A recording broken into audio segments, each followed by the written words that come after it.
Nós vamos continuar nossa aula sobre ciclos biogeoquímicos. Lembrando que semana passada eu dei o conceito de ciclos para vocês e nós falamos do ciclo da água. Hoje eu vou falar um pouquinho com vocês sobre ciclo do carbono e semana que vem nós vamos encerrar esse conteúdo falando sobre o ciclo do nitrogênio, tá bom? Então vamos lá. Bom, o carbono, né, ele é um átomo que ele compõe várias moléculas orgânicas dos seres vivos, então a gente considera ele um dos principais átomos porque ele está presente, por exemplo, no nosso DNA, RNA, nas proteínas, lipídios, carboidratos, que são moléculas essenciais para o funcionamento do organismo dos seres vivos. Então, ele é um átomo extremamente importante. No ambiente, né, onde nós podemos encontrar esse carbono? Ele está no ambiente de diversas formas. Então, por exemplo, nós temos carbono, né, molécula de carbono no solo. Nós vamos ter essa molécula no ar, em forma de gás, em alguns tipos de gases, né? Nós vamos ter, por exemplo, essa molécula nos ambientes aquáticos e ela também pode estar ligada a outras substâncias, então ela pode formar substâncias associadas. Nós temos, por exemplo, algumas moléculas orgânicas, né, que estão decompostas ou parcialmente decompostas no humus, que é produzido pelas minhocas, no solo. Nós temos as moléculas de gás carbônico, né, o CO2, que é bem comum, de monóxido de carbono. Esse carbono pode estar em forma de metano. Nós temos ele também disponível em algumas rochas calcárias e na sua forma iônica em alguns carbonatos. Então, assim, ele é disperso no ambiente em praticamente todo o ambiente. Você vê desde o solo, do ar, nos seres vivos e algumas moléculas presentes, por exemplo, até em minerais, nas rochas. Bom, como que funciona esse ciclo do carbono? A gente vai estudar agora em biologia o processo de fotossíntese, lembrando que quem realiza a fotossíntese são os seres autótrofos, aqueles que produzem o seu próprio alimento. Lembrando que a gente chama de alimento o quê? A glicose. Então, os seres autótrofos são aqueles seres que produzem glicose, certo? E para que serve essa glicose? A gente vai ver que mais para frente ela vai servir para a produção de energia. Então, assim, os seres autótrofos, eles vão pegar água e gás carbônico, né, e transformar isso em oxigênio e glicose, ok? Então, o carbono presente no gás carbônico, ela retira esse gás carbônico atmosférico e transfere esses carbonos para a molécula de glicose. E a gente já sabe que essa molécula de glicose, ela compõe vários outros carboidratos, né? Inclusive o amido aí. Então, assim, a fotossíntese, resumido aí, né, nessa representação para vocês, então é extremamente importante para o ciclo do carbono, ele é dependente da fotossíntese. Além da fotossíntese, nós também realizamos um processo chamado de respiração celular, que foi o conteúdo passado que nós estudamos de biologia A. Então, o processo de respiração celular é aquele processo que você pega a glicose, que é uma molécula que tem energia em suas ligações de carbono, e nós quebramos essas ligações de carbono para retirar essa energia presente. Então, assim, as plantas, os animais e os fungos fazem respiração celular. E a gente sabe que durante a respiração celular nós produzimos carbono. Então eu deixei aí para vocês, né, o esquema de um ciclo, porque a fotossíntese e a respiração celular, elas dependem uma da outra. A gente faz respiração celular, produz ATP e libera gás carbônico para a atmosfera. Esse gás carbônico ele vai ser utilizado na fotossíntese, vai ser captado da atmosfera por esses organismos que precisam produzir glicose. Então, esse ciclo aí de carbono depende da respiração celular e da fotossíntese, que são dois processos associados. E não fiquem pasmos de saber que as plantas também fazem respiração celular, tá bom, pessoal? Bom, de acordo, né, com o passar dos anos aí, esses milhares de anos, como o carbono ele está dentro de moléculas orgânicas presentes nos seres vivos, o acúmulo dos fósseis acabaram gerando, né, componentes como petróleo, gás e carvão mineral. E esses depósitos são extremamente profundos. Só que o ser humano acabou extraindo esses produtos para produzir energia, para gerar energia a partir desses compostos. E essa utilização alterou a composição do gás carbônico atmosférico, porque a gente libera algo que está estocado e deixa disponível na atmosfera mais do que o normal. Então aí um dado para vocês, tá? Que a concentração aí do gás carbônico era de 0,029% há 100 anos atrás, e aí hoje em dia ele foi para 0,04%. A gente considera esse aumento em porcentagem um aumento de 40%, pessoal. Então é muita coisa, tá bom? Em 100 anos. É muito, muito gás carbônico mesmo que a gente está colocando aí na atmosfera. Bom, além, né, dessa queima de combustíveis fósseis, nós também temos associado as queimadas de árvores. Essa queima da árvore, ela contribui por quê? Com esse aumento aí de gás carbônico atmosférico. Porque assim, a planta faz fotossíntese. No processo de fotossíntese, ela capta, ela sequestra o carbono atmosférico. Então a gente tem a diminuição da fixação de carbono para o crescimento e para a fotossíntese. Então as plantas elas retiram o carbono atmosférico, né, para ser utilizado para o seu crescimento, para produzir a glicose. Então assim, é necessário a gente recuperar essas áreas queimadas, porque só esse reflorestamento vai compensar essa quantidade de gás carbônico que a gente vem jogando aí de forma inadequada para a atmosfera.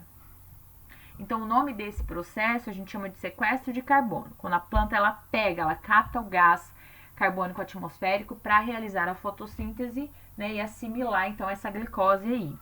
Ela pode até ser utilizada para o seu crescimento.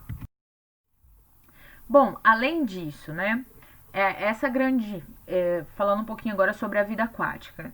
Esse gás carbônico liberado da queima dos combustíveis fósseis, pode ser absorvido pelo ambiente aquático e produzir um ácido que a gente chama de ácido carbônico. Esse ácido carbônico, ele corrói exoesqueleto calcário, que corais, né, mariscos e caramujos produzem, que é as conchas que nós conhecemos, tá? E outras estruturas aí da vida marinha. Então esse ácido ele corrói. Então por isso que o aquecimento global vai contribuir com o desaparecimento dos corais.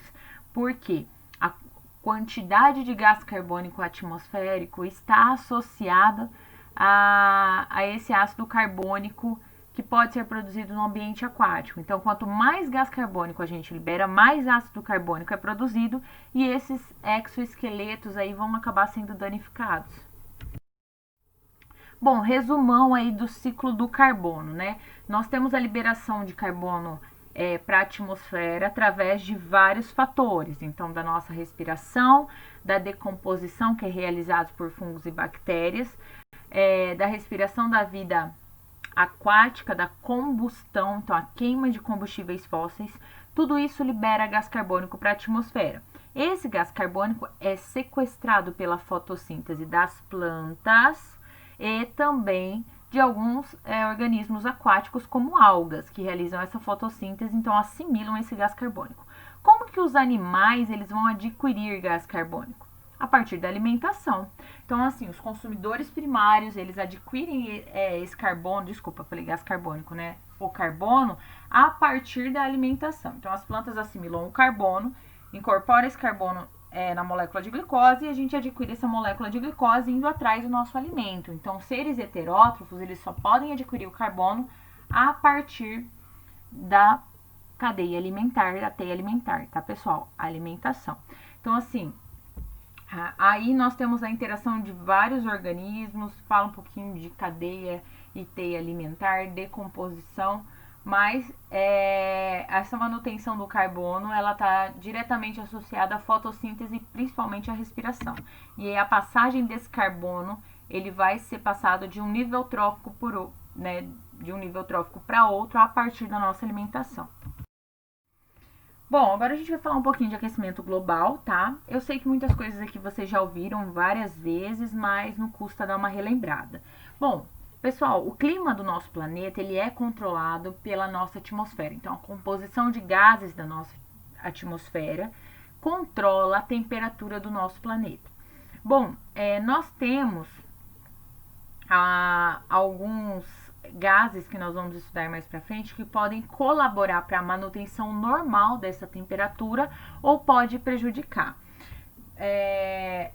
O calor que vem do interior da Terra, como por exemplo vulcões, ele não tem tanta influência sobre o nosso clima quando comparado à energia que é convertida em calor depois pelo que é emitida pelo Sol. Então, assim, a maior parte do nosso planeta adquire essa energia e transforma ela em calor a partir de raios solares. Bom, nós temos um fenômeno natural que é conhecido como efeito estufa. Então, por exemplo, o vapor da água, gás carbônico, óxido nitroso e metano, eles são gases de efeito estufa, ou GEE. Tenho certeza que vocês já ouviram essa sigla em algum lugar. Esses gases estão na nossa atmosfera, numa concentração ideal, e num mundo, né, considerado aí perfeito, o que acontece? É um fenômeno que capta, funciona como uma estufa, por isso que tem esse nome. Esses gases, eles captam essa radiação solar e transformam em calor. E esse calor permanece na superfície terrestre. Esse calor, então, fica preso. Uma parte do que é recebido volta, claro, para o espaço aí, mas o restante fica preso e transformado em calor. Esse efeito estufa é um processo natural que ocorre no planeta. É graças a ele que nós a manutenção da vida no planeta Terra, é por causa do efeito estufa e a temperatura ideal que nós temos aqui, que nós temos a vida. Só que esses gases, quando eles estão em grande quantidade, né, eles podem aumentar esse efeito estufa, ocasionando o aquecimento global. Então, assim, primeira coisa, vocês têm que entender que o efeito estufa é algo natural que ocorre no nosso planeta e é por causa dele que ocorre vida no nosso planeta. É porque nós temos essa quantidade de calor presa no planeta Terra que nós temos vida, porque nós já sabemos que as proteínas elas precisam de uma temperatura ideal para funcionar, senão elas pode desnaturar, e aí nós precisamos de uma temperatura ideal para que a vida ocorra. E é por causa desse efeito estufa que nós temos esse fenômeno aqui no planeta Terra. Porém, o aquecimento global é algo não natural que está acontecendo, porque o efeito estufa está aumentando. E aí a gente vai entender por que o efeito estufa está aumentando. Bom, as atividades humanas aumentaram drasticamente, desculpa aí o erro de português ali no drasticamente, tá? Mas elas aumentaram drasticamente a liberação de gases de efeito estufa no ambiente a partir da Revolução Industrial. Então a gente começou a criar máquinas a vapor que funcionavam a partir da queima de um combustível. Essa combustão libera mais gases GEE para o ambiente. Então vai concentrando esses gases. E esses gases que fazem aí o efeito estufa naturalmente, né, eles vão começar a trabalhar dobrado, triplicado, e é aí que está o problema. Então esse é um problema que começou principalmente a partir da Revolução Industrial, a produção dessas máquinas, e alguns cientistas aí, franceses, conseguiram detectar que a partir da Revolução Industrial nós tivemos um aumento de 25% da concentração de gás carbônico na atmosfera e de 100% da concentração de metano, que é outro GEE, é outro gás de efeito estufa. Pessoal, isso é muito, eu vou mostrar através de um para vocês. Então aí nós temos um gráfico, tá? E olha aí, para vocês terem uma ideia. Então aí nós temos o dióxido de carbono, que é o CO2, o metano e o óxido nitroso, né? Então, são todos gases de efeito estufa e eles comparam aí do ano zero, né, até 2005 essa produção. Então, para vocês terem uma noção aí, ali essa concentração na atmosfera desses gases permaneceu mais ou menos, tendo essas pequenas oscilações, até um pouquinho antes de 2000. E olha aí, perto de 2000, como que está o aumento, como que está essa curva no gráfico. Então, nós estamos liberando esses gases de efeito estufa de forma incontrolada na nossa atmosfera, pessoal. Bom, como que ocorre essa liberação de carbono? Através da queima dos combustíveis, como eu falei para vocês, o desmatamento, e esse desmatamento, ele diminui, né, o sequestro de carbono que a planta faz fotossíntese. Então, quando você desmata, você diminui essa quantidade de gás carbônico que essa planta poderia estar retirando da atmosfera. E além disso, você queima, e quando você queima, você libera o carbono. A planta tem carbono na composição dela, então você está liberando esse carbono da própria composição desse ser vivo para a atmosfera. Então, além de diminuir o sequestro de carbono, você libera as moléculas de carbono que estavam presentes no corpo dessa planta para a atmosfera. E queimando os combustíveis fósseis, então, são essas maneiras que nós temos de aumentar essa quantidade de gás carbônico atmosférico. Bom, e a liberação de metano, né? Como é? Quando a gente queima aí florestas e restos de agricultura, nós temos, e a própria decomposição anaeróbica, nós temos aí a liberação de metano, que é o CH4, tá bom? Então, assim, as bactérias, nós temos bactérias que nós chamamos de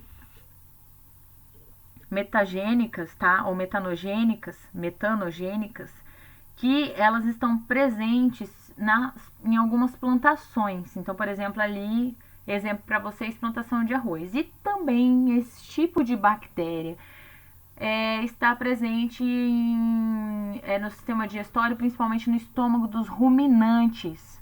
Então, pessoal, você vê que de forma natural o metano está presente. E aí, quando você tem, né,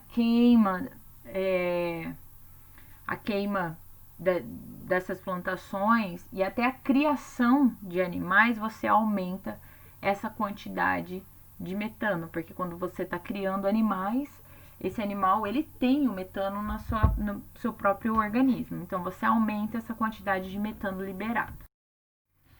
Bom, nós temos também depósitos desse metano no mar em regiões que nós chamamos de permafrost, que é um tipo de solo específico de clima frio, tá? Se a temperatura do ambiente começa a aumentar muito através do aquecimento global, pelo aumento do efeito estufa, e porque a gente libera esse GES na atmosfera para que isso ocorra, o que vai acontecer? Esse metano ele pode ser liberado desses ambientes, tá? Então, do fundo do mar, desse tipo de solo específico aí. E aí ele pode chegar à atmosfera. E ele pode causar um grave problema, porque ele também é um gás de efeito estufa em potencial igual o gás carbônico, o CO2.